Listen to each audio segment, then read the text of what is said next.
அஸ்ஸலாமு அலைக்கும் வரஹ்மத்துல்லாஹி தஆலா பரகாத்துஹு. அல்ஹம்துலில்லாஹி ரப்பில் ஆலமீன் வஸ்ஸலாத்து வஸ்ஸலாமு அலா ரசூலிஹில் கரீம். அம்மா பஅத்.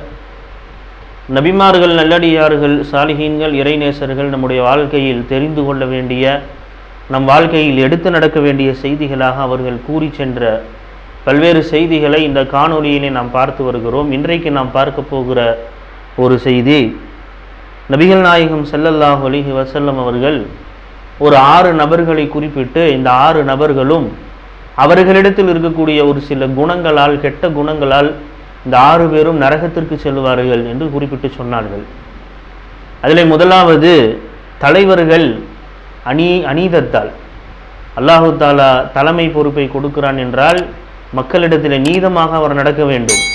மக்களுக்கு எதிராக அநியாயமாக, அக்கிரமமாக அவர் நடக்கிறார் என்றால் அந்த அக்கிரமத்தின் காரணமாக தலைவர்கள் நரகத்திற்கு செல்வார்கள். ரெண்டாவது, அரேபியர்கள் பிடிவாதத்தால். அரபுகள்கிட்ட இருக்கக்கூடிய ஒரு கெட்ட பழக்கம் என்னவென்றால் அவர்கள்ட்ட பிடிவாத குணம் அதிகமாக இருக்கும்.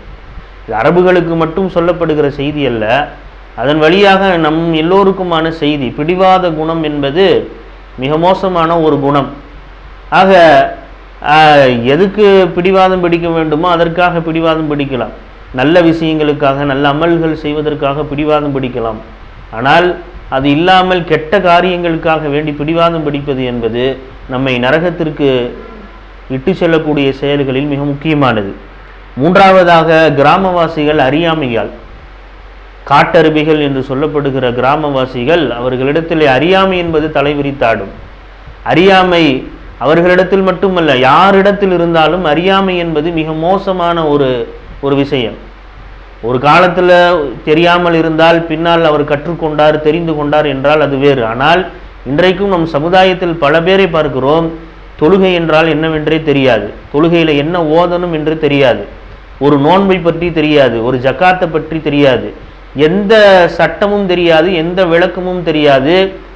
ஏதோ ஒரு காலத்தில் அப்படி இருந்தார், பின்னாலே அவர் கற்றுக்கொண்டார், தெரிந்து கொண்டார் என்றால் அது வேறு. ஆனால் காலம் முழுக்க மௌத்து வரைக்கும் அப்படியே இருந்துவிட்டு பல பேர் மௌத்தாகிறார்கள்.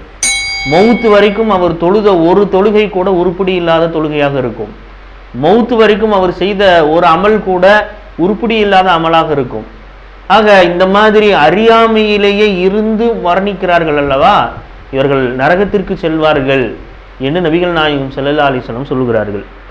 அதே போல நான்காவதாக, செல்வந்தர்கள் பெருமையால் அவர்கள் நரகத்திற்கு செல்வார்கள். அல்லாஹு தாலா காசு பணத்தை கொடுத்திருக்கிறான், பொருளாதாரத்தை கொடுத்திருக்கிறான் என்றால் அதை வைத்து அல்லாஹ்வுக்கு நன்றியுள்ளவனாக இருக்க வேண்டுமே தவிர பெருமை அடிக்கக்கூடாது. நான் தான் பெரிய பணக்காரன் அப்படிங்கிற அந்த கர்வத்தோடு, ஆணவத்தோடு, அந்த பணக்கார திமிரோடு ஒருவன் இருக்கிறான் என்றால் அது அவனை நரகத்திற்கு இட்டு செல்லக்கூடிய அளவுக்கு மோசமான பாவம். ஐந்தாவது, வியாபாரிகள் மோசடியால் நரகத்திற்கு செல்வார்கள். வியாபாரம் என்பது அல்லாஹு தாலா அதை சில வியாபாரங்களை நமக்கு ஹலாலாக்கி வைத்திருக்கிறான். அந்த வியாபாரங்கள் முழுக்க முழுக்க நீதமாக இருக்க வேண்டும். 1000 பொய் சத்தியங்கள் செய்து, ஏமாற்று வேலைகள் செய்து, ஏதாவது ஒன்றை செய்து மொத்தத்தில் நம்ம பொருள் சேல்ஸ் ஆனால் போதும் என்கிற அடிப்படையில் சில பேரை பார்க்கிறோம்.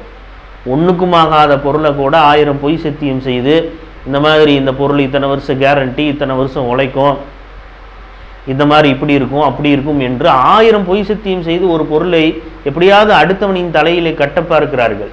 இன்றைக்கு இருக்கிற விளம்பர உலகத்தில் இதுவெல்லாம் சர்வசாதாரணமாக நடப்பதை பார்க்கிறோம். நபிகள் நாயகம் ஸல்லல்லாஹு அலைஹி வஸல்லம் சொன்னார்கள், எந்த அளவுக்கு வியாபாரங்களில் பொய் சத்தியம் செய்யப்படுகிறதோ அது வியாபாரத்தினுடைய பரக்கத்தை அழித்துவிடும் என்பதாக எச்சரிக்கை செய்கிறார்கள். ஆக வியாபாரத்தின் ஒழுங்குகள் என்றே சில ஒழுக்கங்கள் இருக்கிறது. பொய் சத்தியம் செய்யக்கூடாது, அந்த பொருட்களில் இருக்கிற குறைகளை மறைத்து விற்கக்கூடாது, இப்படி நிறைய ஒழுக்கங்கள் இருக்கிறது. ஆக இந்த ஒழுக்கங்கள் எல்லாம் பேணி வியாபாரம் செய்ய வேண்டும். மோசடி செய்து வியாபாரம் செய்கிற வியாபாரிகள் மறுமையில் நரகத்திற்கு செல்வார்கள். ஆறாவதாக, ஆலிம்கள் பொறாமையால் நரகத்திற்கு செல்வார்கள். ஆலிம்கள் இடத்தில் இருக்கக்கூடிய, நாம் எல்லா ஆலிம்களையும் சொல்லவில்லை, குறிப்பிட்டு விதிவிலக்காக சில பேர், அவர்களிடத்தில் இருக்கக்கூடிய கெட்ட குணங்களிலே ஒன்று பொறாமை. அடுத்தவர்கள் வளர்ச்சியை பார்த்து அவர்களினுடைய இல்மை பார்த்தோ அவர்களின் வளர்ச்சியை பார்த்தோ படுவது இருக்கிறதல்லவா, இது நரகத்திற்கு இட்டு செல்லக்கூடிய அளவுக்கு மோசமான பாவம்.